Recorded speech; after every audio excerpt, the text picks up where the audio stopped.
turned into a night of panic and death in the dark. The pleasure boat, carrying more than 120 passengers and crew, had been hired by the Hong Kong Electric Company for employees to see a huge National Day fireworks display. But soon after leaving Lama Island, bound for nearby central Hong Kong, the vessel collided with a high-speed ferry and sank within minutes. Boats were arrested on suspicion of endangering people's disaster in decades.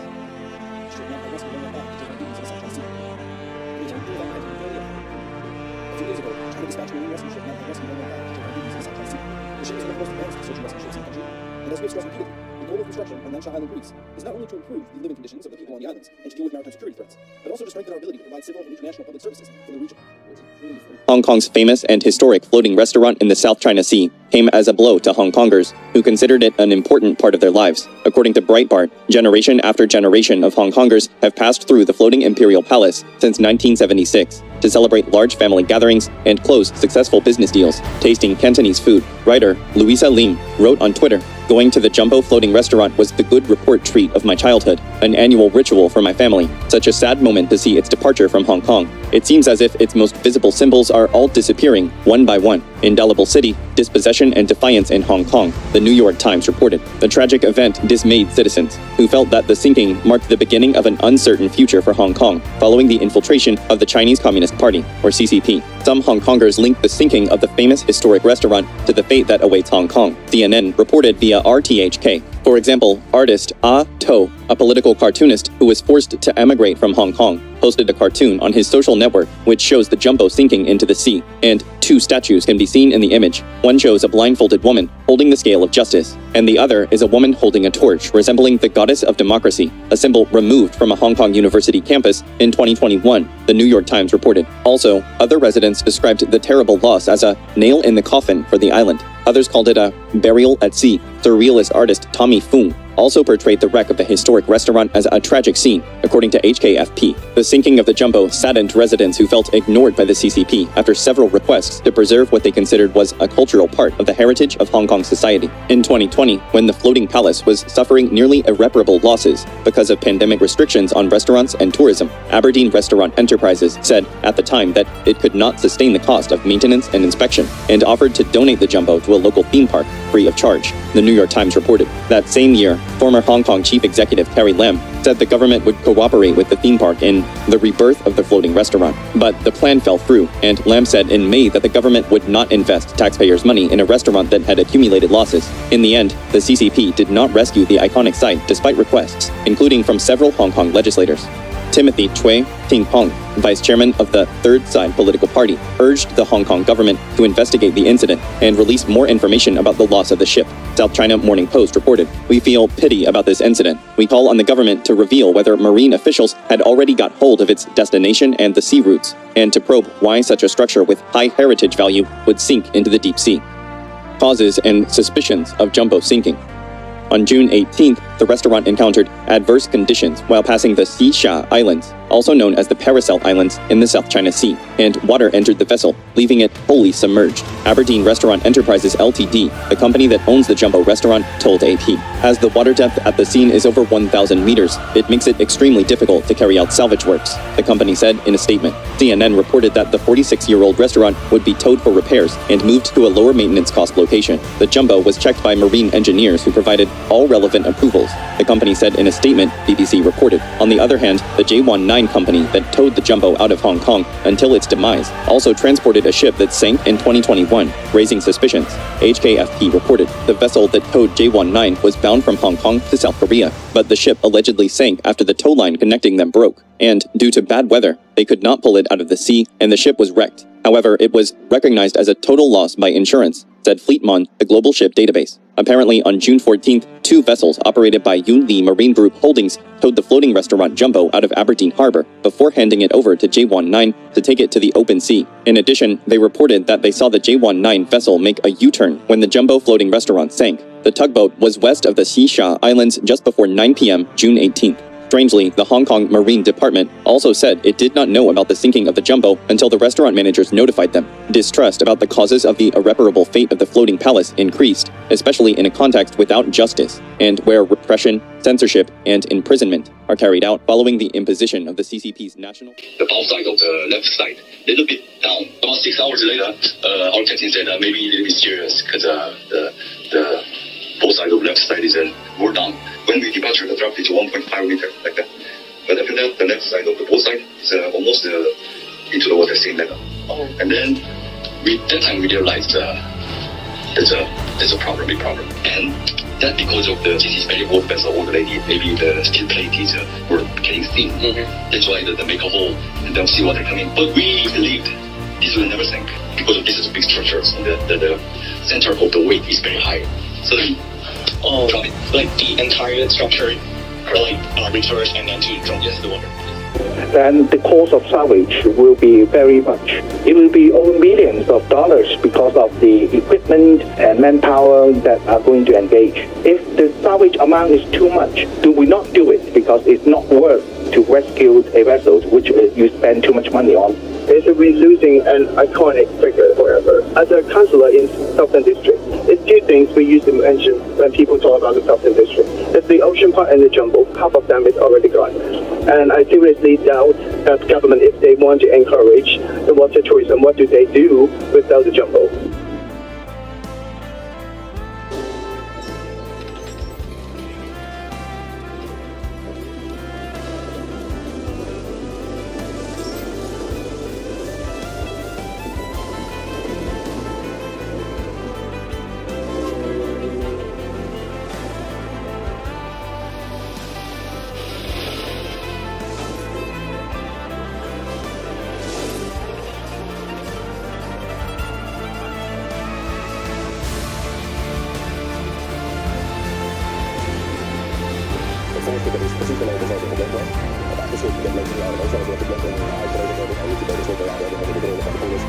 The car carrier Baltic Ace collided with a container ship Corvus J in the North Sea, 65 kilometers off the Dutch coast.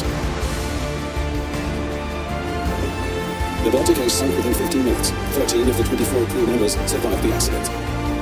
The 150-meter-long, 25-meter-wide wreck lay in one of the world's busiest shipping lanes, which provides access to the port of Rotterdam. In 2013, Rijkswaterstaat investigated what to do with the Baltic Ace. The wreck hindered a swift and safe passage for marine traffic. In addition, potentially dangerous substances from the wreckage and from the 1,417 cars on board might be released into the sea. The wreck contained nearly 540,000 liters of oil in its tanks. Only complete removal of the wreck could eliminate the risks to the environment and to the marine industry. In March 2014, Rijkswaterstaat commissioned affiliate partners Boskalis Nederland BV and Managed Salvage to ensure a clean seabed before December 31st, 2015. Due to winter weather conditions, salvage operations could only take place between March and October. Recovery was therefore split into two phases. In 2014, the oil was removed and the wreck was prepared for salvage, which will take place in 2015.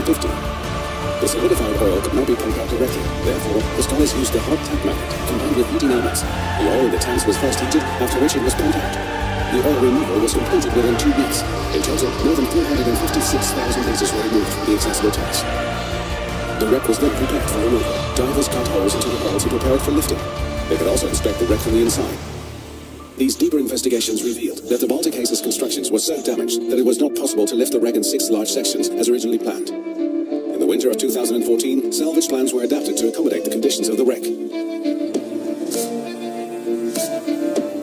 On April 4th, 2015, workships began the salvage operation. A special wire cutting system was used to cut the Baltic Ace into 8 sections. Using cutting wires 80 to 120 meters long, the wreck was cut with great precision. For the first time ever, 2 floating barges were used for the cutting activities in order to achieve more flexibility. To accommodate the motion of the waves, Boskalis developed a special heave compensation system for the cutting wires. The cutting of the sections caused the ship to lose cohesion, and the 8 sections became distorted. Each section also lay on the seabed in a different way. That required customized removal of each individual section. The stern and bow were lifted first. On June 7, 2015, the stern emerged from the water in a single piece.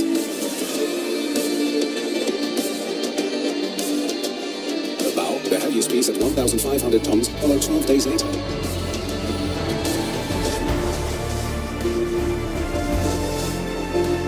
remaining 6 sections were too weak to be lifted in this way. The lower parts of the ship were lifted in one complete section. The rest of the wreckage was removed using a large salvage run.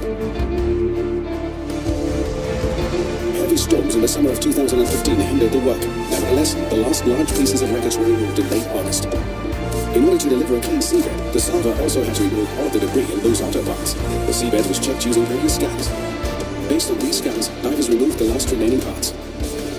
More than 18 ships and 150 people took part in the salvage operation. In total, nearly 13,000 tons of wreckage was removed. Yangtze Recycling Group in Vladingen dismantled the wreckage in a sustainable way. After the wreckage was cut into smaller pieces, the different materials, metal, plastic, and auto parts, were sorted. As much as possible, the materials were recycled. The seabed was clean at the end of October 2015, 2 months before the deadline of December 31st. The shipping lane with Express, a 164-meter long roll-on roll-off vessel, was en route to Le Havre in France on the 26th of January 2016 in heavy weather when she lost stability. She was left adrift 150 nautical miles off the Spanish coast in the Bay of Biscay. The 22 crew members had already been successfully evacuated by the Spanish Coast Guard. The wind, waves, and strong current left her listing heavily. An immediate rescue operation was needed as the vessel was drifting towards the French coast. There was a possibility that she might run aground, causing an environmental disaster. A salvage team from Smith Salvage was on location within 24 hours. A frigate from the French Navy and a French tug were nearby to monitor the situation. It was too risky to board the Modern Express immediately. A detailed inspection from the air was carried out first. Then, the salvage plan was drawn up. The only option was to attach a tow line and tow the vessel to a port in a safe and controlled way. The salvage operation was launched after the French authorities approved the plan. On January 29th, a helicopter transferred a 4-man salvage team from the Navy frigate to the Modern Express. The steep list of the vessel made this a challenging operation for the experienced salvors. Safety is paramount during salvage operations. The salvage team on board monitored the safety situation constantly.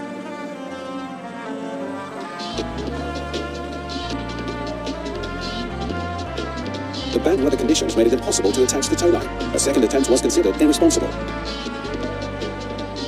The team was hoisted off the vessel.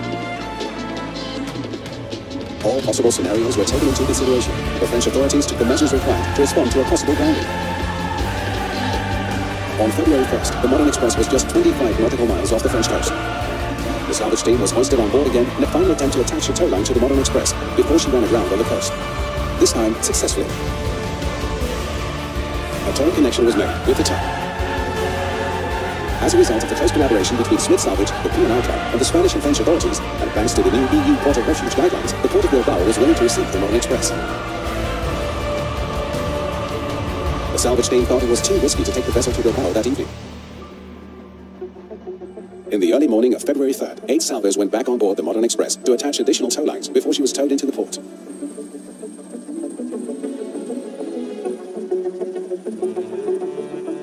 At the same time, all the preparations to accommodate her were being made ashore.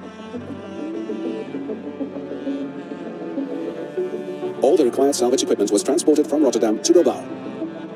The Modern Express was towed into the port, attracting a lot of public interest.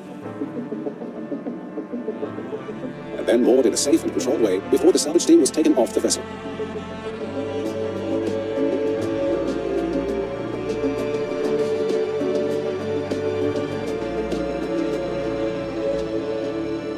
Extensive inspections were carried out during the following days.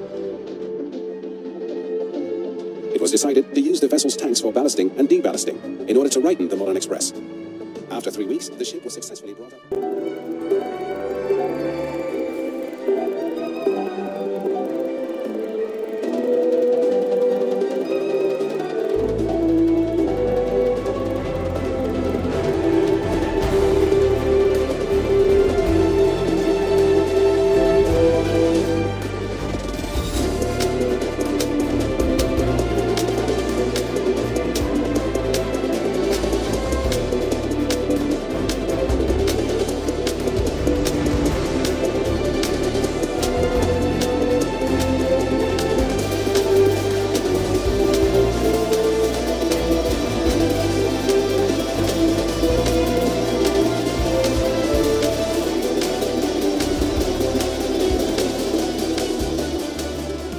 To a $73 million deal with a Chinese-led consortium to recover the Seawall ferry that sank last year. To prepare for the mission, the Shanghai Salvage Company of China's Ministry of Transport sent ships and personnel to the site of the deadly sea tragedy. Chuan Chen has more. More than 150 members of the Shanghai Salvage Company left for South Korea on Wednesday. Their task is to gather detailed information about the sunken Seawell ferry, a first step in a year-long salvage process. 今年要撤 For the salvage next year. The nearly 7,000-ton ferry now lies on a seabed 44 meters below surface in an area notorious for strong currents. The salvage team worried that attaching cables to the weakened ship could lead to secondary damage to the boat as well as the bodies that may still be on the side. Instead, they came up with a steel beam frame bridge that would keep the vessel and its contents intact. Seawell became a national tragedy after it sank off South Korea's southern coast in April 2014, killing 304 people, mostly school children. 9 passengers are still missing. South Korea is hoping that raising a ship will reveal details about the cause of its sinking and help bring closure to all victims. Chen, CCTV. MV Golden Ray. Chapter 1. The Basics.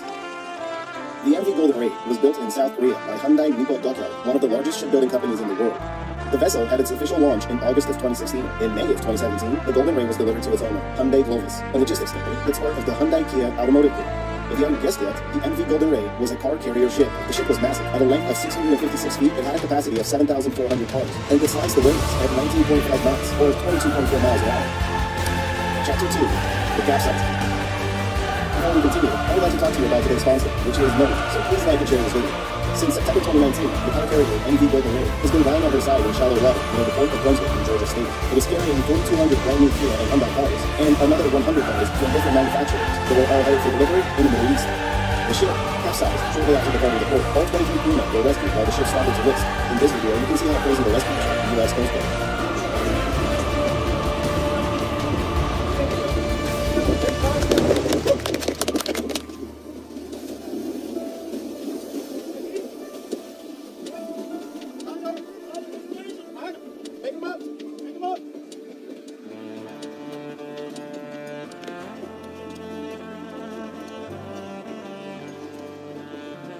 It is believed the incident was related to loss of stability due to improper cargo stowage and incorrect water ballasting. Sounds like a really dangerous mix. Chapter 3. Environmental Concerns. By November of 2019, a non-profit organization that monitors pollution in Georgia's Altamaha River described a concoction of contaminants that was already found in the water, including gas and heavy bunker fuel that powered the ship, not to mention the gasoline, diesel, and antifreeze from all the vehicles on board. The discharge could have been limited to a small area, but the oil and chemicals could have also washed into marshland and seeped into the sediment, so nobody knows the complete impact of this incident yet. Concern was also expressed about a new wave of contaminants from the capsized ship when it is cut up for salvage. Oil-coated grass and floating tar balls were observed around St. Simon's Sound and St. Simon's Island. I would think name of that. Cleanup. The Golden Ray had 24 fuel tanks, and all of them were almost full when it capsized. Cleanup operations focused on those tanks first and foremost. Only 20 days after the incident, 2 of the tanks were already pumped clean, and the rest were plugged up. Some 15,000 gallons were pumped out, from a total of 300,000 gallons on board. During that time, the ship caught on fire, because why wouldn't it? That, coupled with saltwater corrosion and salvage costs, prompted the owners to declare the Golden Ray a total loss. At this point, it was decided that the best course of action would be to cut up the ship in place and scrap all of it. Insurance losses on the ship were estimated at $80 million, plus an additional $80 million for its cargo. By December of 2019, Coast Guard authorities confirmed that workers had managed to remove all of the vessel's fuel. Chapter 5. Salvage. The plan was to cut up the ship in 8 sections, each weighing between 2,700 and 4,100 tons. Those pieces would then be removed on barges and brought to land for proper disposal.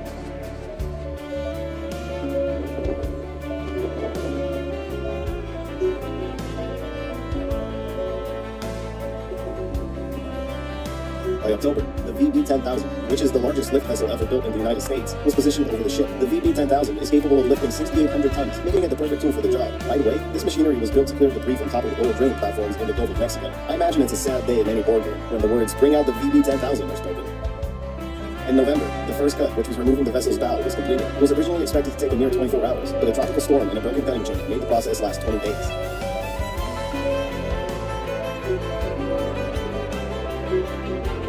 Oh yeah, the cutting chain. You might have wondered how they would cut up a massive ship with a cutting chain, of course. The easiest way to explain it is to think of a glider cheese cutter, but on a grander scale.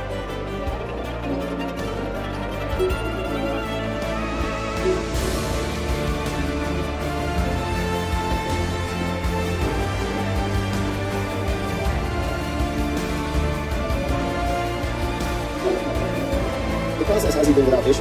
At one point, the salvage company was accused of negligence when cars were falling into the water. And in May, the ship caught fire at the By July 6, 2021, Section 3 will be leaving only 2 more cuts and a total of 3 more sections to be transported to shore. It will be another few months before the salvage operation is complete.